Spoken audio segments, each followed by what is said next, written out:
Hello my friends, John LaRuffa here with another Unbiased unboxing. And in this episode, we're going to take a look at Encyclopedia. This big, massive, heavy game here. I don't know about massive, but it certainly is heavy. So let's see what's inside this bad boy.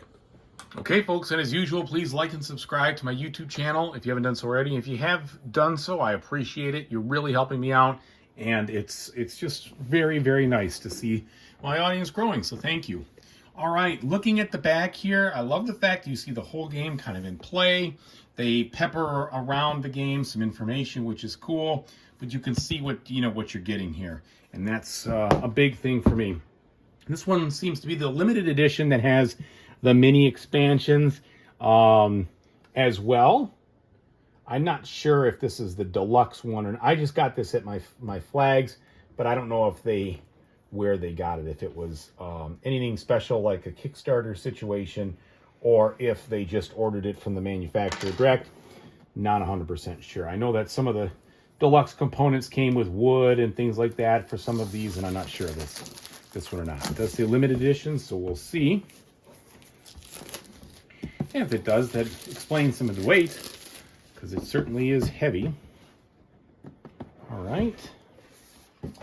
So getting into the game here proper, we have a really thick rule book, actually. Wow, kind of surprised about that. So very colorful.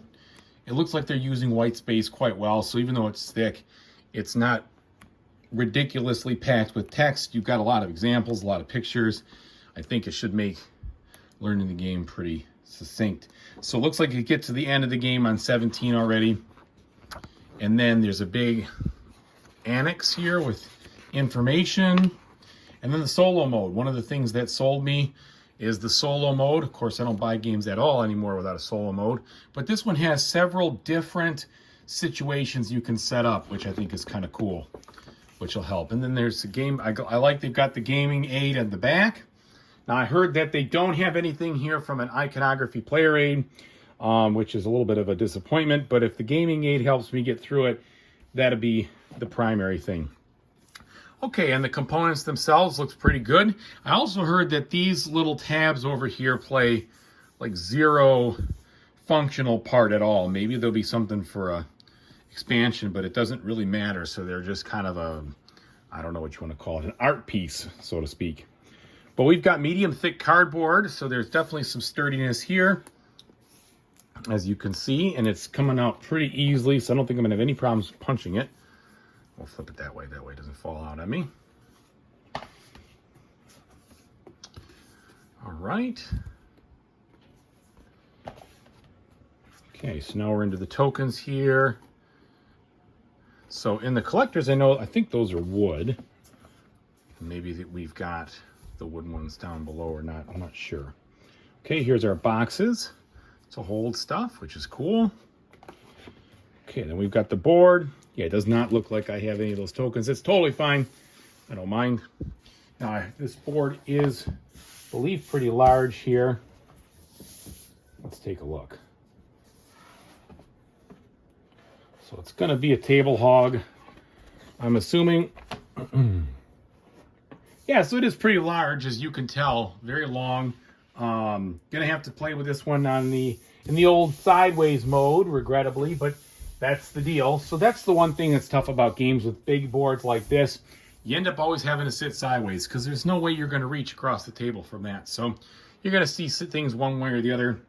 And sometimes that's nice when they design it as such to switch things to a horizontal mode. But I digress. Okay, so then we have these nice colorful dice. They're plastic. We get into the cards now. And these are the Euro mini size cards.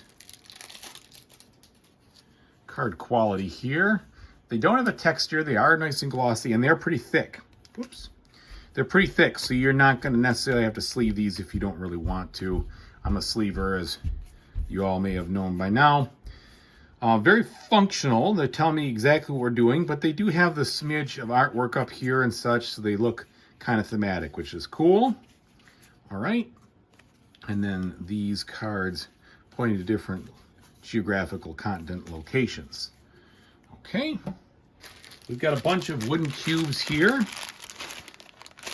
most likely in the player colors. We have this bag, which is nice and illustrated. Good quality. Okay. A bunch of bags, which should make putting all this stuff away pretty easy. These are quite large, so they're obviously intending you to put big pieces in here. I don't mind getting the large bags. They've got plenty of small ones. Now, I do appreciate the fact that they did loosely shrink wrap these, so there should be no issues with regards to shrinkage or, I'm sorry, warpage. The one thing that does kind of stink is that these are large cards. This is an oblong or a large size. I guess these are 7 Wonder size cards. And while that's great for the artwork and seeing what you're doing, it sucks for people who sleeve them like me because I don't have this kind. So I'm gonna have to pick up an odd size here. But certainly the artwork is very cool looking, very thematic. It definitely looks like an encyclopedia style of things here. You've got all sorts of different animals. And it's kind of looking like it's, you know, in a textbook, which I think is a great job. They did a great job. That makes it look thematically very fun. And that's cool. I always appreciate that. So tons of different animals here. A couple of different scoring cards, etc. So yeah, should be very fun. I'm very much looking forward to giving it a shot. Thanks so much, everybody, for watching me unbox this. I really appreciate it. Whatever you decide to do in the future, I hope you have a fantastic time doing it. Take it easy, everybody.